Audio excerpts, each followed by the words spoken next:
Assalamualaikum warahmatullahi wabarakatuh. Kami dari kelompok 3 ingin menjelaskan tentang algoritma Adabus. Baiklah, kita langsung saja. Baiklah, kita akan mulai dari definisi Adabus. Adabus adalah algoritma supervised pada data mining yang diterapkan secara luas untuk model klasifikasi. Algoritma Adabus merupakan salah satu algoritma yang digunakan dalam pengambilan keputusan. Algoritma ini sudah banyak diterapkan karena dasar teorinya kuat, prediksinya akurat, dan juga sederhana. Adabus terdiri dari sekumpulan stam. Apa itu stam? Stam adalah pohon kecil yang hanya diperoleh dari satu kali splitting. Satu stam ini hanya mempunyai dua simpul akhir. Stam mempunyai akurasi yang rendah, sehingga untuk menentukan keputusan akhir, kita akan mengakumulasikan bobot dari tiap-tiap stam. Stam dibuat secara sekuensial. Maksudnya adalah kita harus membuat stam yang pertama terlebih dahulu, baru kita bisa membuat stam yang kedua. Begitu juga dengan stam yang ketiga. Kita harus membuat stam yang kedua dulu, baru kita bisa membuat stam yang ketiga. Tingkat akurasi dari stam yang pertama akan mempengaruhi tingkat akurasi dari stam yang kedua. Jika pada stam yang pertama terdapat kesalahan klasifikasi, maka pada stam yang kedua, bobot dari kesalahan klasifikasi tersebut akan bertambah, sehingga menyebabkan bobot dari tiap-tiap stam itu berbeda-beda.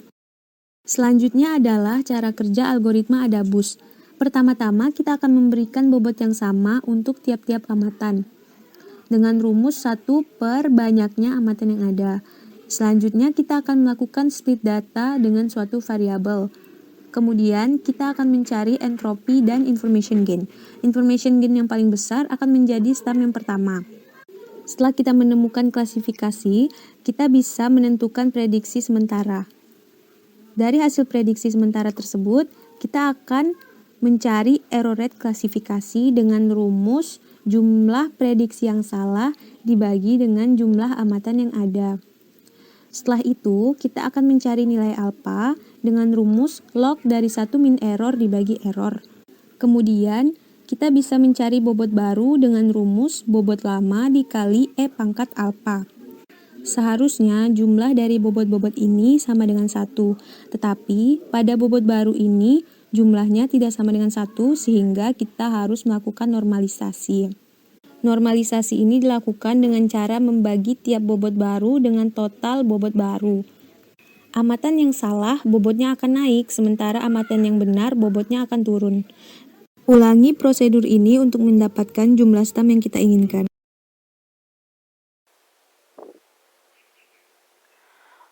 Baik, selanjutnya saya akan memberikan ilustrasi perhitungan pada algoritma Adabus. Ilustrasi perhitungan ini sederhana. Di sini saya memiliki tabel yang terdiri dari 8 sampel, dan tabel ini terdapat 4 atribut yang akan kita gunakan, yaitu atribut jenis kelamin, atribut tempat tinggal, atribut usia, dan atribut tertarik. Ya. Atribut jenis kelamin berisi 2 kategori. Yang utama yaitu kategori L dan P. L untuk laki-laki dan P untuk perempuan. Terus untuk tempat tinggal, kita punya 2 kategori, yaitu kota dan desa. Lalu untuk usia, dia bukan tipe kategori tapi tipe numerik ya, sehingga datanya itu 20, 18, 21 dan seterusnya. Lalu yang terakhir ada atribut tertarik, maksudnya setiap sampel kita apakah dia tertarik atau tidak. Ini karena kasusnya tidak ada, jadi ya tertarik aja gitu ya. Ada yang 2 kategori, yaitu iya dan tidak gitu. Nah, di sini kita akan ingin memprediksi ya, dengan data yang kita punya, kita mau memprediksi apa gitu kan. Langkah pertama itu kita harus menentukan yang namanya atribut fitur atau atribut prediktor kita dan atribut target kita gitu. Nah, di sini dalam kasus ini saya akan menjadikan atribut tertarik ini sebagai target kita gitu. Jadi atribut tertarik ini yang ingin kita prediksi gitu. Apakah dengan atribut fitur yang kita punya, apakah dia tertarik atau tidak gitu. Nah, karena atribut tertarik jadi target kita, maka atribut yang lain yaitu jenis kelamin, tempat tinggal, dan usia dia akan menjadi atribut fitur kita atau prediktor kita.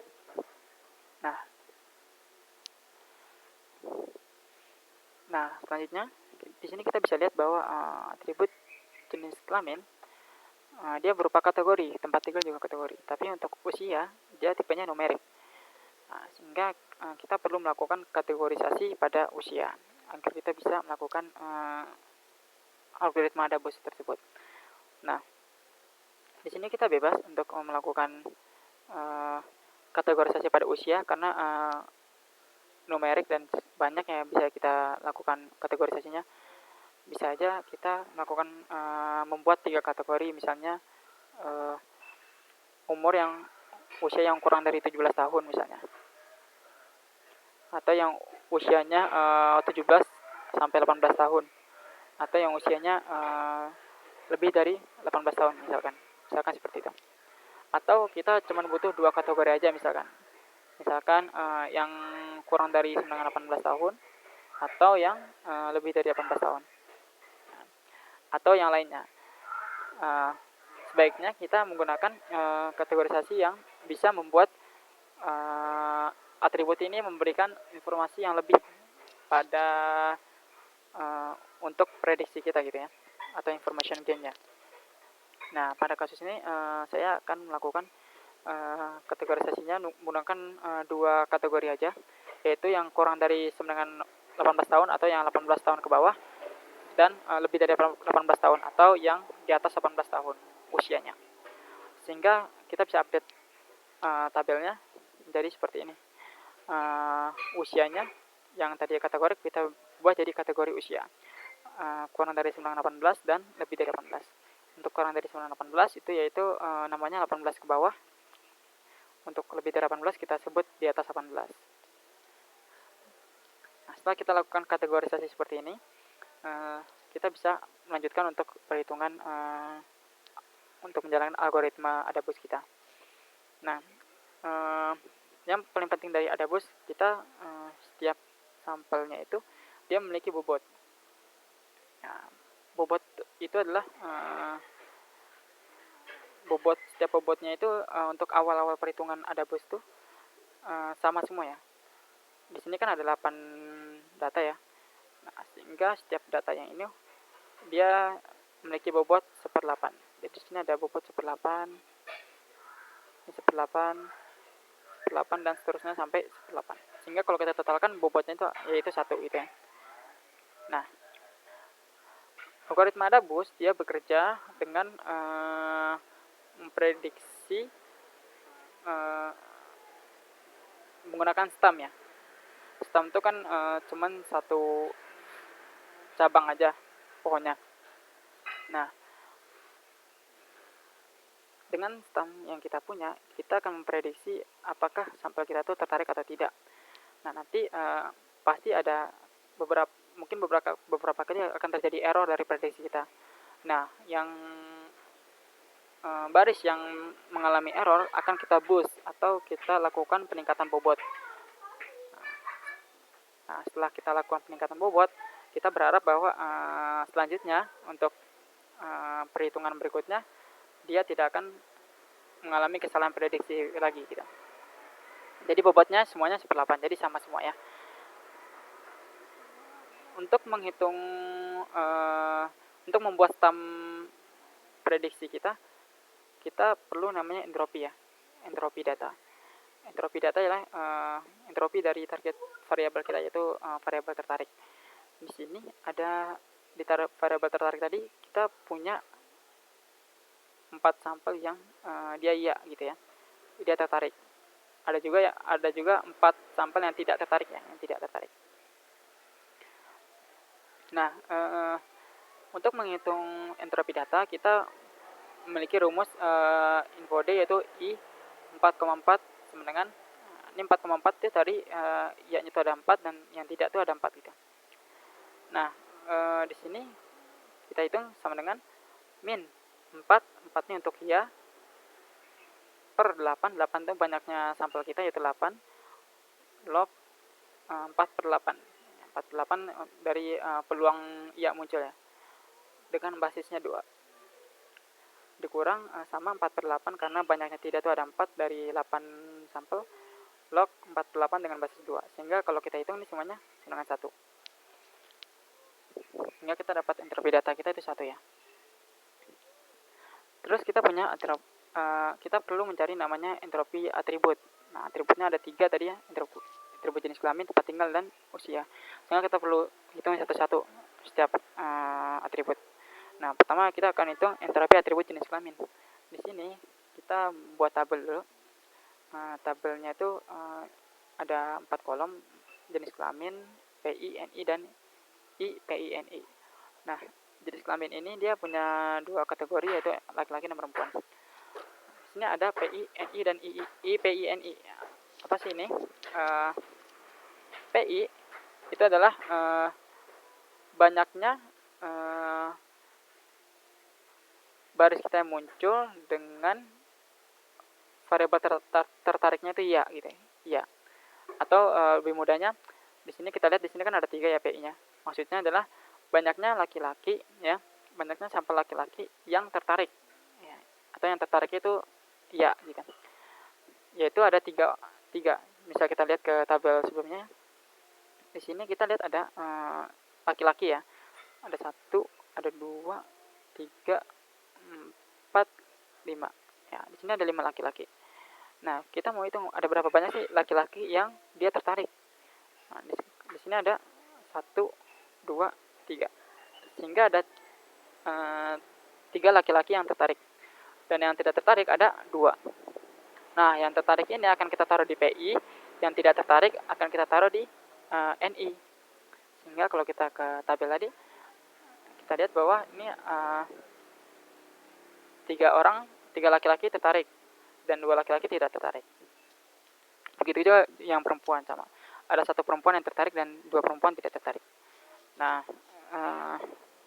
lalu di sini kita menghitung IPI/NI ya. IPI/NI rumusnya di sini bisa kita bikin. IPI/NI adalah sama dengan minus PI per jumlahnya PI plus NI ya, log yang basisnya 2 dari PI per PI plus NI dikurang lagi NI per PI plus NI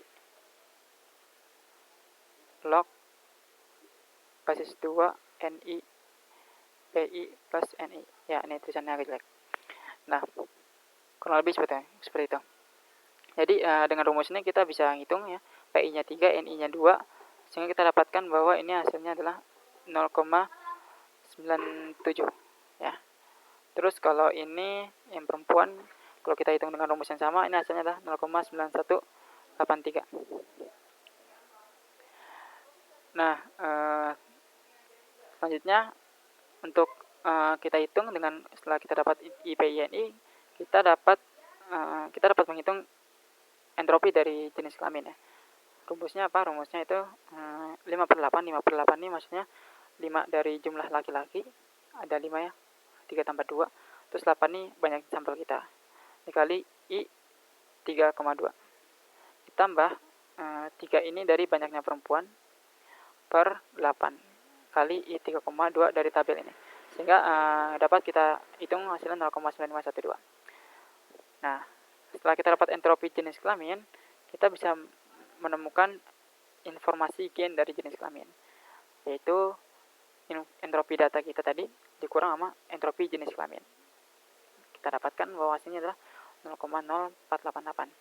Ya, tadi ini entropi data 1 ya, yang sebelumnya. Sehingga kita dapatkan bahwa jenis atribut jenis kelamin itu akan memberikan informasi sebesar 0,0488 pada prediksi kita. Nah, terus ada entropi tempat. Untuk atribut tempat tinggal kita juga perlu mencari entropinya ya. Sama pakai cara tadi, kita cari PI/NI-nya untuk sampel yang tempat tinggal di kota, yang dia tertarik itu ada 3, yang tidak tertarik ada 3 juga. Sehingga kalau kita hitung IPINI dengan rumus yang tadi, itu hasilnya 1. Untuk desa juga sama, PI-nya yang tertarik 1, yang tidak tertarik 1. Sehingga dia IPINI-nya juga 1. Nah, lalu kita ke cari entropi dari atribut tempat tinggal. Di sini kita dapatkan bahwa 6/8. 6-nya itu adalah banyaknya sampel kota, yaitu 3 tambah 3, yaitu 8. 6/8 sampel, banyak sampel kita, dikali I 3,3, yaitu 1 ya di sini. Terus tambah 2/8. 2 ini banyaknya desa ya. Dikali I 1,1 sama 1 juga. Sehingga kalau kita jumlahkan di sini, hasilnya adalah 1. Sehingga setelah kita dapat entropi tempat tinggal, kita dapat menghitung informasi gen dari maaf, ini bukan jenis kelamin ya, tapi ini tempat tinggal ya. Jadi dengan entropi tempat tinggal kita dapat menghitung informasi gen tempat tinggal, yaitu entropi data dikurang entropi tempat tinggal, yaitu 1 dikurang 1 atau 0. Sehingga kita bisa memberikan kesimpulan bahwa atribut tempat tinggal memberikan informasi sebesar 0 atau kecil sekali ya informasi yang bisa kita hasilkan dari prediksi kita nanti. Nah, terus ada entropi untuk atribut usia. Di sini tadi saya mengkategorikan 2, yaitu untuk 18 tahun ke bawah dan di atas 18 tahun. Di sini kita hitung PINI-nya. PI-nya itu adalah 2, yaitu sampel yang umurnya 18 tahun ke bawah dan dia tertarik itu ada 2, yang tidak tertarik ada 4. Terus sampel yang di atas 18 tahun yang tertarik itu ada 2, yang tidak tertarik ada 0 orang. Sehingga kalau kita hitung ya IPINI-nya, kalau menggunakan rumus tadi, kita dapat hasil 0,9183. Kalau ini hasilnya 0 ya, karena kalau ada 0 sudah dipastikan hasil 0 di sini. Terus setelah kita dapat IPINI-nya, kita cari entropi dari usia, yaitu 6/8. 6-nya jumlah dari ini 2 tambah 4 dikali I,24, yaitu 0,9183 tambah 2/8 kali I2,0, sehingga kita dapatkan hasilnya 0,6887. Lalu kita hitung informasi gennya, kita dapat 0,3113. Nah, sekarang kita lihat bahwa dari ketiga atribut tadi, atribut jenis kelamin, tempat tinggal, dan usia, kita bisa membandingkan bahwa yang paling besar memberikan informasi yaitu jenis. Oh ya, di sini beda lagi ya. Di sini harusnya usia ya. Oke, salah lagi. Nah, di antara 3 tadi, ternyata yang paling besar memberikan informasi yaitu atribut usia ya, yaitu 0,3113. Di antara 2 atribut lain. Sehingga kita bisa menyimpulkan bahwa kita akan menggunakan STAM dengan basisnya itu usia untuk melakukan prediksi kita gitu. Jadi kita akan menggunakan atribut usia untuk prediksi kita. Nah, sehingga kita akan membuat STAM ya, seperti ini STAM-nya. Karena kita hanya ada 2 kategori, berarti kita punya 2 cabang di sini. Nah, ada 2 child, ada 2 anak. Di sini untuk kategori 18 tahun ke bawah, kita tadi sudah menghitung yang bahwa yang tertarik itu ada 2 orang. Kalau yang tidak tertarik ada 4 orang. Terus yang untuk orang sampel yang di atas 18 tahun itu yang tertarik ada 2 orang, yang tidak tertarik ada 0 orang. Nah, di sini kita lihat yang paling dominan. Untuk yang paling dominan kita lihat bahwa di sini yang tidak ya. Jadi yang untuk 18 tahun ke bawah dia lebih dominan tidak tertarik. Sehingga kalau kita menemukan sampel kita yang umurnya 18 tahun ke bawah, kita akan langsung memprediksi bahwa dia tidak tertarik. Terus kalau kita menemukan sampel yang isinya 18 tahun, di atas 18 tahun, kita akan menyimpulkan bahwa dia tertarik karena dia yang tertariknya dia lebih dominan ya, lebih banyak kemunculannya atau peluangnya. Sehingga kita dapat dengan STAM ini kita dapat melakukan prediksi bahwa jika sampel kita 18 tahun ke bawah dia tidak tertarik, untuk yang di atas 18 tahun dia akan tertarik. Sehingga dengan STAM ini kita bisa updating tabel kita seperti ini, bahwa kita menambahkan kolom prediksi. Ini ya prediksi yang kita buat dari STAM tadi. Untuk yang di atas 18 tahun tadi kita menyimpulkan bahwa dia tertarik. Untuk yang di bawah 18 tahun ke bawah, dia tidak tertarik. Nah, jadi sesuai stam yang tadi kita bikin. Nah, sekarang kita lihat bahwa terjadi error di beberapa baris tertentu yang prediksi kita dengan kenyataannya itu berbeda gitu. Ternyata pada baris 2 dan baris 4 terjadi perbedaan antara prediksi dan kenyataannya. Ya. Nah, sehingga kita di sini terjadi namanya error gitu. Ada 2 baris yang error. Maka dari error tadi kita perlu menghitung namanya error rate. Tujuannya apa? Untuk melakukan boosting pada baris yang mengalami kesalahan prediksi, yaitu baris 2 dan baris 4. Kita akan melakukan boosting pada 2 baris ini. Nah, maka kita perlu menghitung error rate. Nah, ini error rate, cara menghitungnya, banyaknya error yang tadi baris error yang tadi yang terjadi dibagi dengan banyak sampel, yaitu berarti error rate-nya ada 0,25. Nah, setelah kita menghitung error rate, kita perlu menghitung namanya bobot suara.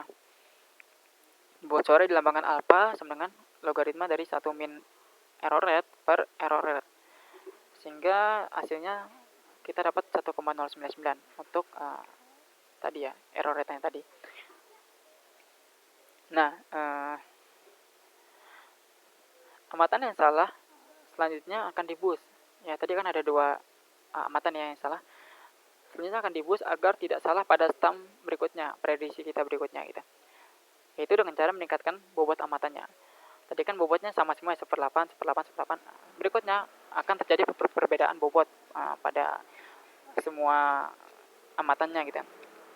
Nah, cara meningkatkan bobotnya kita menggunakan rumus bobot baru sama dengan bobot lama dikali E pangkat alpha sama dengan 0,125 tadi ya, bobot awalnya 1/8 dikali E pangkat alfanya 1,099. Kalau kita hitung hasilnya adalah 0,375. Nah, ini adalah bobot baru. Bobot baru ini akan kita taruh ke baris yang mengalami kesalahan prediksi tadi kan, yang terjadi error tadi. Sehingga kita bisa melakukan updating tabel lagi bahwa kita menambah 3 kolom, yaitu bobot amatan. Bobot amatannya adalah bobot awal tadi, yaitu 1/8 semuanya atau 0,125 semuanya sama. Terus kita membuat bobot baru. Atribut bobot baru ini adalah bobot yang tadi sudah kita lakukan boosting pada amatan yang mengalami error, yaitu baris 2 dan baris 4. Nah, baris 2 ini tadi kita hitung ya, bobot barunya adalah 0,375, yang 4 juga sama 0,375, yang lain kita samakan 0,125. Nah, ini kalau kita hitung totalnya yang bobot baru, totalnya adalah 1,5 ya. Terus kalau untuk bobot ya, ini kan bobot baru totalnya ada 1,5 ya. Kita ingin melakukan normalisasi gitu. Nah, untuk melakukan normalisasi kita bisa melakukan setiap bobot baru tadi dibagi dengan totalnya, yaitu 1,5. Berarti 0,125 dibagi 1,5. Hasilnya 0,0833. 0,375 dibagi 1,5 yaitu 0,25. Dan seterusnya. Sehingga kalau kita jumlahkan ini, bobot baru yang telah dinormalisasi akan menjadi 1 totalnya. Nah, setelah kita dapatkan bobot baru yang telah dinormalisasi, kita akan gunakan bobot baru ini untuk melakukan prediksi lagi atau membuat stam baru lagi gitu. Untuk prediksi berikutnya gitu. Nah, untuk melakukan pembuatan stam baru kita perlu yang namanya entropi data lagi ya. Nah, bedanya entropi data yang sebelumnya dengan yang sudah kita lakukan boosting, kita perlu memperhatikan namanya bobotnya. Tadi bobot sudah berbeda-beda per baris, ada 0,0833, ada yang 0,25 ya. Nah, di sini kita punya target variabel ya. Target variabel kita tetap sama, itu tertarik. Di sini untuk ya ada 4 sampel dan tidak ada 4 sampel. Tapi setiap peluang atau bobotnya itu berbeda-beda gitu kan.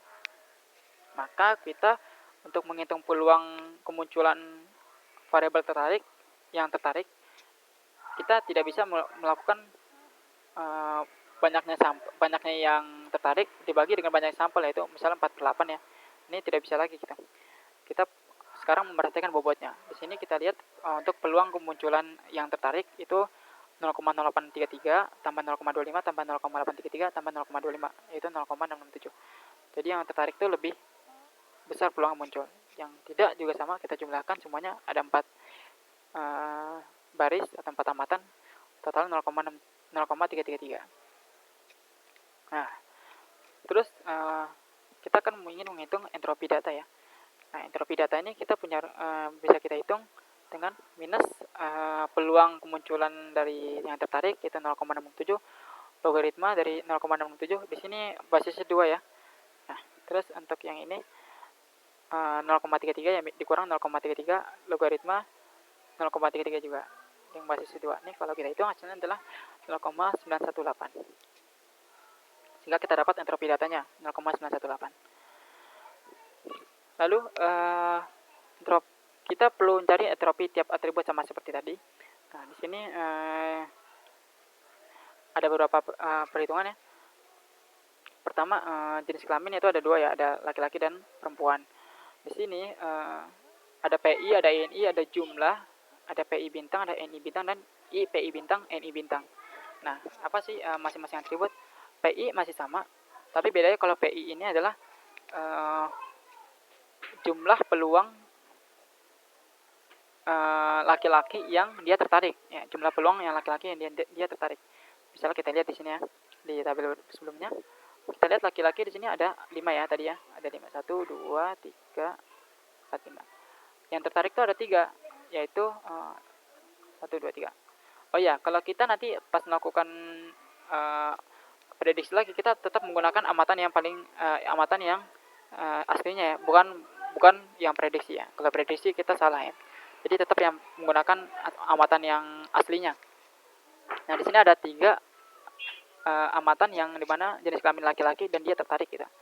Nah, kalau kita lihat bobotnya itu kita jumlahkan 0,0833, 0,0833 sama 0,25. Ini kalau kita jumlahkan hasilnya adalah yang ada di tabel ini, yaitu 0,417. Begitu juga yang NI. NI ini sama, yaitu peluang laki-laki yang tidak tertarik gitu. Jumlah peluang laki-laki yang tidak tertarik. Nah, ini kalau kita hitung ya, hasilnya 0,167 kalau kita lihat tabel sebenarnya. Nah, perempuan juga gitu. Ini adalah perempuan yang tertarik. Bobotnya 0,25 totalnya. Kalau yang ini 0,167 yang tidak tertarik. Nah, di sini jumlah ini adalah 0,417 ditambah 0,167 ya, jumlah di antara PI dan EI ini jumlahnya. Nah, sehingga jumlahnya di sini kalau kita hitung hasilnya pasti 1 gitu. Nah, terus ada PI bintang. Apa sih PI bintang? PI bintang itu adalah rumusnya PI dibagi sama jumlahnya, dirasiokan ya, PI dengan jumlahnya.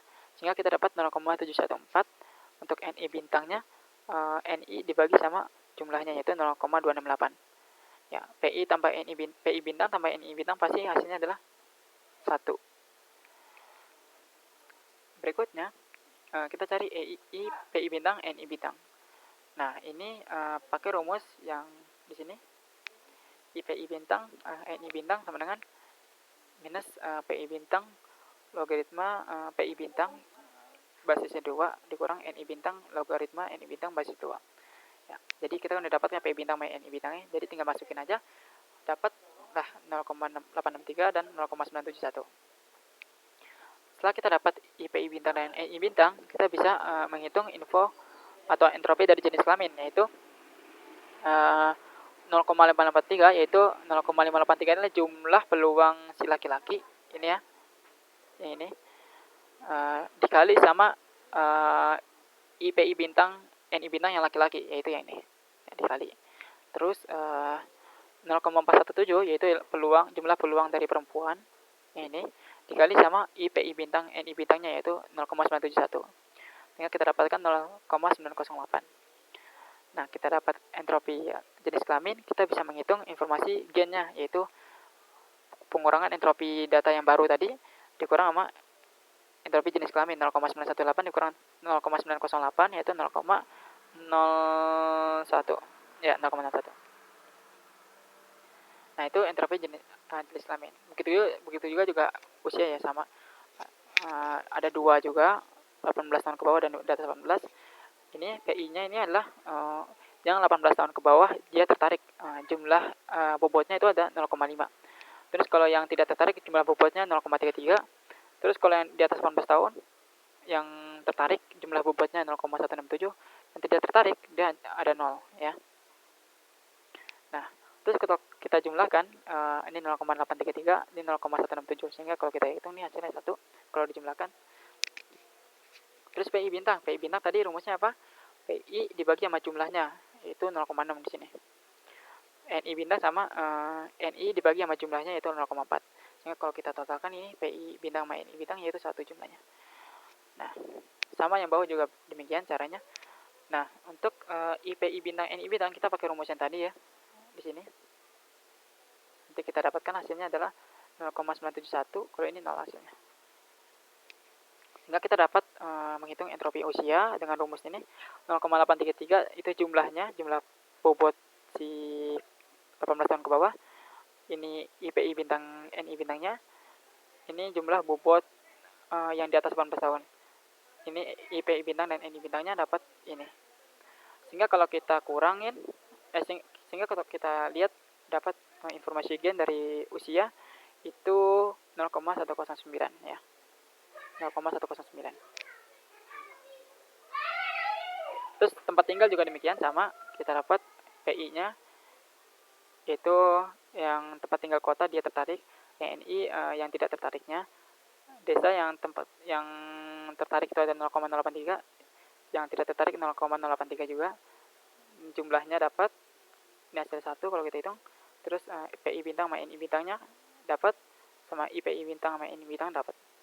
Nah, terus kita hitung sama pakai cara yang sama entropi tempat tinggalnya itu jadi hasilnya 0,901 dan kita dapat informasi gennya adalah 0,017. Nah, kita bandingkan dengan ketiga atribut yaitu tempat tinggal, usia, dan jenis kelamin. Bahwa informasi gen yang paling tinggi yaitu ada di atribut usia ya, yaitu 0,109. Sehingga kita akan gunakan atribut usia lagi untuk melakukan prediksi kita gitu. Dengan pembuatan stam ya. Sehingga kita punya stam seperti ini juga. Tadi kita punya dua kategori juga, berarti cuma ada dua child doang. Terus yang child pertama ada 18 tahun ke bawah dan yang satu lagi di atas 18 tahun.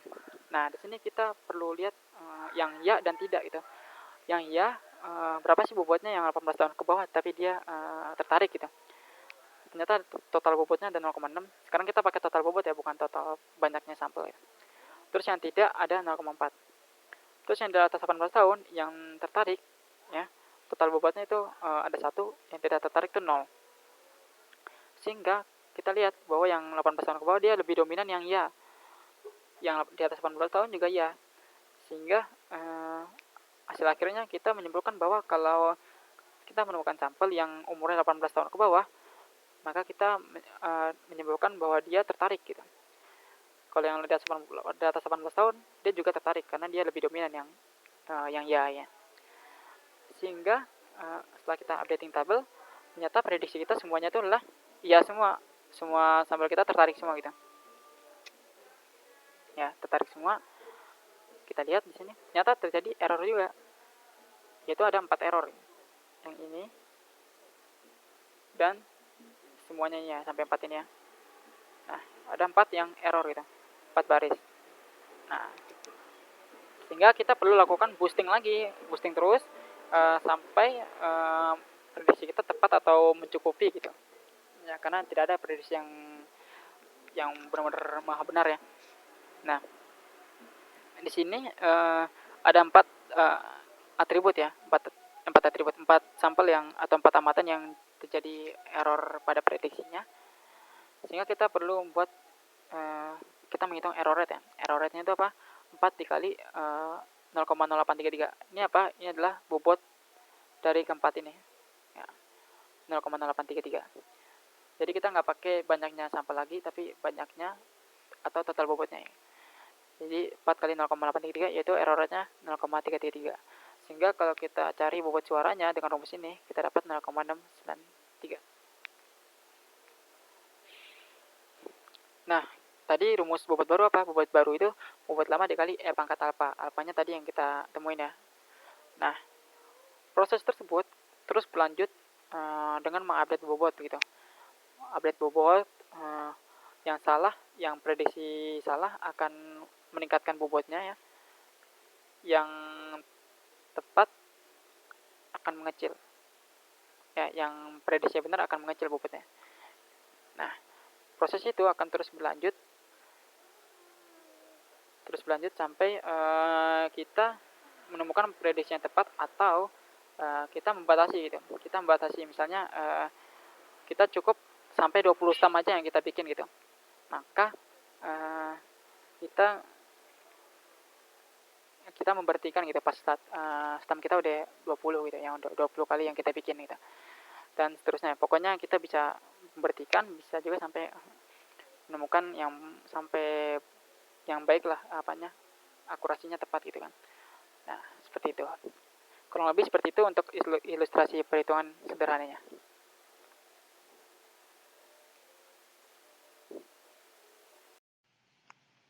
Berikut adalah kelebihan dari algoritma ADABUS. Yang pertama adalah mudah dan sederhana. Algoritma ADABUS relatif lebih mudah untuk diimplementasikan karena tidak perlu mengubah banyak parameter dan menghasilkan klasifikasi yang sederhana. Yang kedua adalah generalisasi yang baik. Menurut penelitian, ADABUS adalah algoritma yang menggunakan teknik stepwise non-parametrik untuk mengoptimalkan fungsi kerugian eksponensial. Hal ini dapat meningkatkan kemampuan generalisasi. Selanjutnya adalah tingkat presisi yang baik. Algoritma ADABUS mengoptimalkan akurasi melalui peningkatan ketelitian dalam proses klasifikasi. Hal ini dilakukan dengan cara menaikkan bobot pada data yang salah klasifikasi, sehingga pada proses berikutnya, algoritma ADABUS fokus pada data yang salah klasifikasi. Selain itu, boosting dapat diterapkan ke hampir semua algoritma machine learning untuk meningkatkan akurasi prediksi. Yang keempat, algoritma ADABUS sepenuhnya mempertimbangkan bobot untuk setiap pengklasifikasian. Dan yang terakhir, ADABUS dapat digunakan untuk meningkatkan akurasi pada pengklasifikasian yang lemah dan membuatnya fleksibel. Seperti yang diketahui, ide di balik boosting adalah membangun sebuah prediktor yang kuat dengan menggabungkan beberapa weak learners yang akurasinya sedikit lebih baik daripada random guessing. Berikutnya, saya akan menjelaskan mengenai kekurangan algoritma ADABUS. Yang pertama, ada sensitif terhadap noise data dan outlier. Salah satu kelemahan boosting, termasuk ADABUS sendiri, ini adalah sensitif terhadap noise data dan outlier. Karena setiap pengklasifikasi bertugas memperbaiki error pada kesalahan sebelumnya, sehingga metode ADABUS tergantung pada outlier dan noise data. Nah, noise data itu adalah data yang berisi nilai-nilai yang salah atau anomali. Noise data ini berasal dari dua sumber, yaitu implicit error dan random error. Implicit error ini disebabkan oleh alat pengukuran seperti sensor. Random error disebabkan oleh proses batching seperti dalam proses digitalisasi dokumen. Nah, noise ini biasanya ditemukan pada dataset yang berukuran besar dan memiliki banyak kelas atau multi-kelas. Noise data ini dapat mengurangi akurasi pada hasil model klasifikasi. Nah, yang kedua adalah harus menyesuaikan untuk menangani data multi-kelas. Nah, karena ada bus sensitif terhadap noise data dan outlier, dan pada data multi-kelas seringkali terjadi noise data yang menyebabkan akurasi data pada pengklasifikasiannya itu rendah. Untuk itu, algoritma ADABUS perlu perbaikan dan penyempurnaan untuk diterapkan pada data multi-kelas. Nah, yang ketiga adalah membutuhkan termination condition atau kondisi terminasi. Seperti kita tahu, data yang diperlukan untuk proses klasifikasi dengan algoritma ADABUS ini adalah data hasil dari termination condition, seperti penentuan ya atau tidak. Nah, ini sama seperti yang ada pada decision tree atau pohon keputusan. Nah, untuk dapat meningkatkan akurasi dari klasifikasi dengan algoritma ADABUS ini, tentunya termination condition harus benar-benar tepat dan sesuai, sehingga data untuk sampel pembentukan model dan model finalnya nanti yang kita dapatkan benar-benar akurat.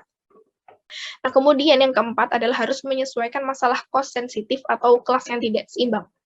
Masalah ketidakseimbangan ini terjadi di mana salah satu dari dua kelas misalnya memiliki sampel yang lebih lebih banyak dibandingkan yang lainnya. Nah, sebagian besar algoritma lebih berfokus pada klasifikasi kelas mayoritas yang memiliki anggota lebih banyak dalam sampel, sementara mengabaikan atau salah mengklasifikasi sampel minoritas. Nah, untuk itu kesalahan klasifikasi yang berbeda itu harus diperlakukan berbeda pula, sesuai dengan prinsip cost-sensitive classification. Selanjutnya, ada implementasi algoritma ADABOS dengan aplikasi R bersumber Bagus Sartono dari Institut Pertanian Bogor University. Sebelum memasuki pembahasan implementasi algoritmanya, di sini kita perlu menggunakan beberapa package, yaitu ada package ADABAG yang nantinya akan digunakan pada saat mengklasifikasi dengan fungsi boosting. Kemudian ada package karet yang nantinya akan digunakan pada saat ingin membagi data menjadi dua bagian, yaitu data training dan data testing, serta pada saat ingin melihat performa prediksi model yang kita buat. Data yang digunakan yaitu winequalityrate.csv yang diperoleh dari UCI Machine Learning Repository, yang dimana data ini memuat informasi karakteristik 1599 anggur merah di Portugal beserta dengan hasil penilaian kualitasnya menurut pakar wine. Selanjutnya, ada tahapan algoritma yang pertama, yaitu membaca data dengan menggunakan fungsi read.csv. Kemudian, di sini kita mengelompokkan nilai kualitasnya yang semula berada pada selang 0 sampai 10 dikelompokkan menjadi dua kelas, yaitu yang nilainya kurang dari sama dengan 6 masuk ke kelas 0 atau yang kurang, sedangkan sisanya masuk ke kelas 1 atau yang baik, dengan menggunakan fungsi as.factor. Lalu, kita membagi data menjadi dua bagian, yaitu data training dan data testing. Di sini kita menggunakan set.seed untuk menentukan seed atau random number generatornya, sehingga antara percobaan pertama dan seterusnya menggunakan data acak yang sama. Kemudian kita juga menggunakan fungsi create data partition yang dimana digunakan untuk memasukkan data ke dalam training dan sisanya dimasukkan ke data testing. Kemudian kita juga dapat membangun algoritma ADABOS-nya dengan fungsi boosting dengan data yang digunakan menggunakan data training. Di sini, untuk menyederhanakan ilustrasi, digunakan iterasi sebanyak 5 kali. Artinya, ada 5 stam atau pohon kecil yang dibuat secara sekuensial yang diatur sedemikian rupa menggunakan opsi M final sama dengan 5. Kemudian, opsi pohon yang digunakan adalah max depth sama dengan 1. Untuk meminta program membuat stam sebagai weak learner dari algoritma ada boosting. Lalu, coefficientnya kita menggunakan Fern karena alpha yang kita gunakan yaitu len 1 dikurangi error dibagi error.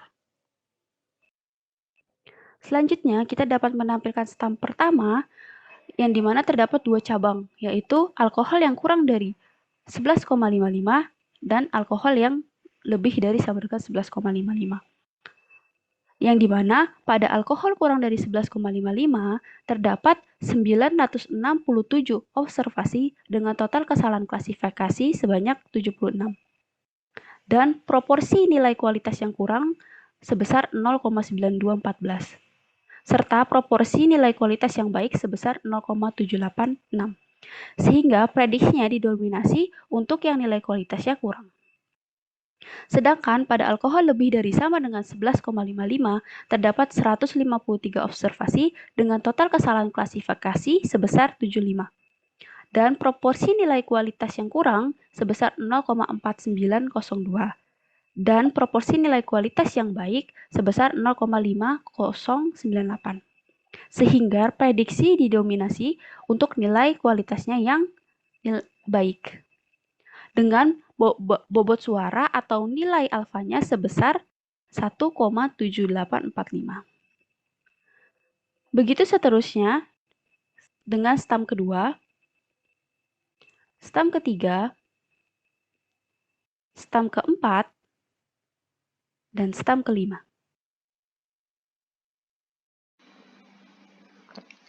Nah, selanjutnya kita akan membuat prediksi final dari tree yang udah dibuat dengan metode ADABUS. Nah, kali ini itu yang pertama itu ada membuat prediksi dari masing-masing stum.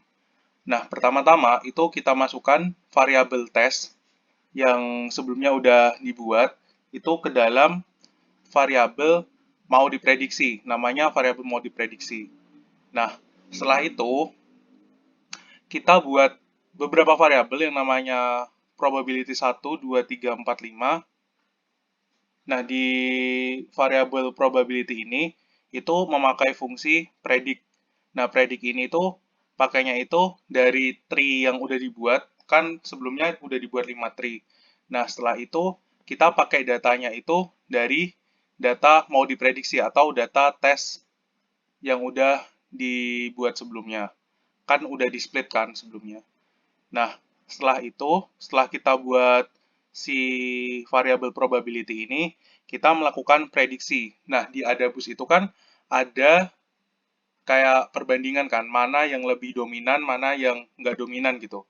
Nah, di sini di bagian prediksi 1, 2, 3, 4, 5 ini, kita mau lihat mana yang dominan antara 0 atau 1 dengan fungsi if else. Nah, di sini itu misal kayak di prediksi 1 ini. Nah, di prediksi 1 ini itu kita punya fungsi prop 1, 1, 1 itu lebih besar dari prop 1, 1, 2. Maksudnya itu di prop 1, 1 itu artinya itu si 0 atau si prediksi negatif itu lebih dominan daripada si prediksi positif.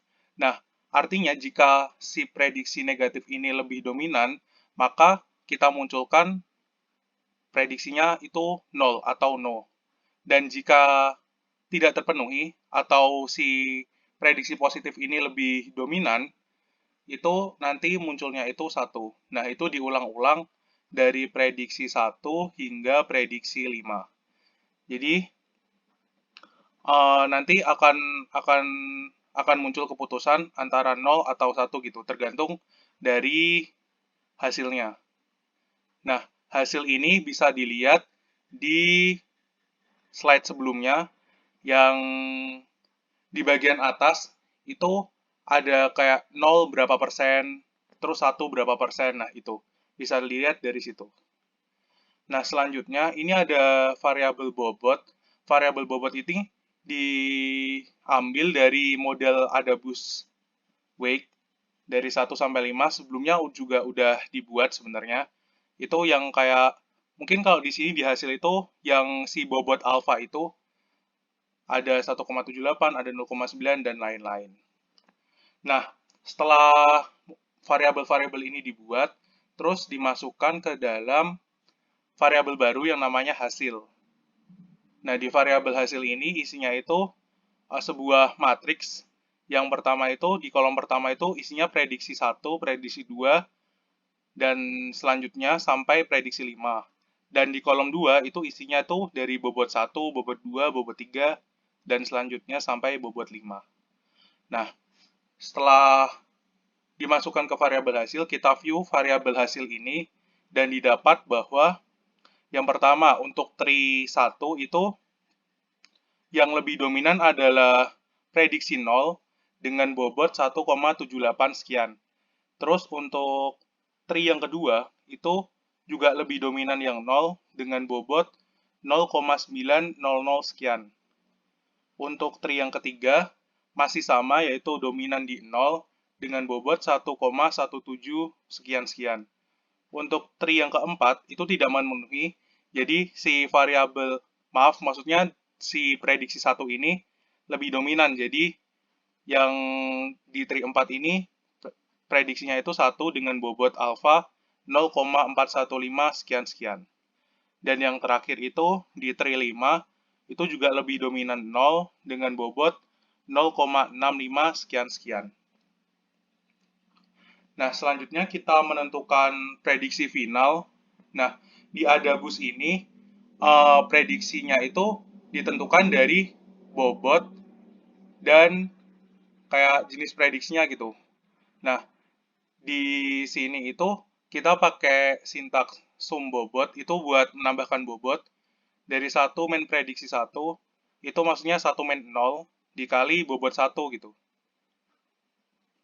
Terus didapatkan 1,78. Terus ditambah 1 min prediksi 2 dikali bobot 2 dapat ini. Dan seterusnya. Itu nanti dapat sum bobot dari prediksi 0 atau prediksi no. Terus juga selanjutnya itu buat sum bobot 1, itu kita pakainya prediksi 1 dikali bobot 1. Nah, kalau prediksi 1-nya ini 0, maka di sum bobot 1 ini juga 0 gitu. Dan seterusnya di prediksi 4 itu kan ada prediksinya 1 dikali bobot keempat 0,41 jadinya 0,41 dan didapatlah 4,5 untuk sum bobot 0 dan 0,415 sekian-sekian untuk sum bobot 1. Nah, prediksi finalnya itu 0. Jadi, prediksi final ini didapat setelah membandingkan antara dari sum bobot 0 dan sum bobot 1. Jika sum bobotnya 0 lebih besar, maka prediksi finalnya 0. Dan jika sum bobot 1-nya itu lebih besar, maka prediksi finalnya 1. Nah, di sini, di kasus ini, itu sum bobot 0 itu jauh lebih besar daripada sum bobot 1. Makanya, di prediksi final, kita dapatnya itu 0 atau prediksi no. Nah, untuk yang tadi kan, cara menyelesaikan secara bertahap gitu. Tahapan adabus yang udah dipelajari di awal, yang udah dijelaskan di awal. Nah, sedangkan kalau mau langsung, itu bisa aja pakai sintaks prediksi langsung. Kita buat sebuah variabel yang namanya prediksi langsung. Itu langsung aja pakai fungsi predik, terus model adabus, mau diprediksi dari kelas apa yang dimaksud gitu. Nah, terus setelah kita tampilkan prediksi langsung, itu hasilnya sama juga. Dan sebenarnya di fungsi predik ini, yang terjadi itu sama aja kayak kayak yang udah kita lakukan, cuman yang kita lakukan kan secara manual gitu. Nah, untuk yang pakai sintaks predik untuk prediksi langsung ini, dia itu langsung memunculkan. Jadi, nggak terlihat tahapan-tahapannya, tapi langsung muncul prediksi finalnya, yaitu 0. Oke, next. Nah, next selanjutnya ini, itu kita ingin melihat performa dari prediksi model yang udah kita buat, yaitu dengan adabus. Dari data yang udah digunakan, dari data Wine itu kan. Nah, kita pakainya sintaks, kita buat variabel prediksi bus, terus pakai predik, model adabus, tes, bla bla bla. Terus kita lihat di confusion metric, terus lihat S-faktor, prediksi bus, terus test quality, dan positifnya itu kita tentukan itu 1. Jadi kan ada prediksi 0, ada prediksi 1. Nah, untuk yang positif itu di sini kita tentukan itu 1. Dan didapatlah hasil seperti ini. Nah, penjelasannya untuk untuk yang 0,0 itu namanya true negatif. Jadi ketika prediksinya 0 dan datanya 0, data aslinya 0, itu namanya true negatif. Untuk prediksinya positif dan data aslinya positif, itu namanya true positif. Terus selanjutnya itu ada ketika prediksinya 0 atau negatif, tapi aktualisasinya itu positif. Itu namanya false negatif. Sedangkan satunya lagi, jika prediksinya positif, sedangkan referensinya itu atau data aslinya itu negatif, itu dia namanya false positif. Nah, selanjutnya itu ada data-data olahan yang udah diolah oleh predik tadi, atau dari confusion matrix tadi. Nah, itu yang pertama itu ada akurasi. Akurasi itu didapatkan dari true positif ditambah true negatif, dibagi positif plus negatif. Nah, setelah itu ada, untuk yang akurasi tadi didapatkan 0,86. Jadi, sebesar 86% dari prediksi yang kita buat itu benar ketika dicoba di data testingnya. Nah, dengan signifikansi 5%, itu kita punya eh, semacam apa ya, batasan. Jadi kita percaya bahwa akurasi ini itu ada di antara 0,8349 sampai 0,8974. Selanjutnya itu ada no information rate. No information rate itu adalah prediksi terbesar yang bisa ditebak ketika kita menggunakan si data tes tadi. Jadi misal kayak katakan kayak apa ya? Ketika kita punya data tes, kita punya sebuah data gitu. Nah, kita bakal memprediksi. Nah, prediksi yang kita dapatkan itu kayak tingkat kepercayaannya itu sebesar 86% gitu. Nah, itu no information rate. Artinya kayak semisal kita dapat data random, nah kita prediksi dan prediksinya no. Nah, itu uh, tanpa ada pengaruh dari variabel lain, itu pasti tingkat kebenarannya itu sebesar 86% gitu. Nah, selanjutnya itu ada p-value ketika accuracy itu lebih dari no information rate. Nah, di sini kita dapat 0,42 sekian-sekian, artinya semakin kecil dari p-value ini, maka semakin bagus pula prediksi model yang kita buat gitu. Dan 0,42 ini ada di rentang yang sedang. Jadi nggak bagus-bagus banget, tapi juga nggak buruk-buruk banget gitu. Selanjutnya ada kappa. Kappa ini sebuah uji Cohen kappa. Nah, itu kegunaannya itu buat melihat kecocokan dari model dengan data, maksudnya kecocokan dari model yang kita gunakan, yaitu model Adabus, dengan studi kasus yang kita gunakan gitu. Nah, di sini didapatkan 0,3698. Itu juga nggak terlalu bagus. Bagus itu ada di rentang di atas 70%-an, 0,7. Dan sebenarnya nggak terlalu jelek juga. Jadi lumayan cocok lah kita menggunakan prediksi Adabus untuk data wine ini. Nah, selanjutnya itu ada McNemar test p-value. Nah, ini sebenarnya kegunaannya untuk kayak melihat seberapa signifikan sih kayak perubahan dari apa ya? Perubahan dari data wine-nya gitu.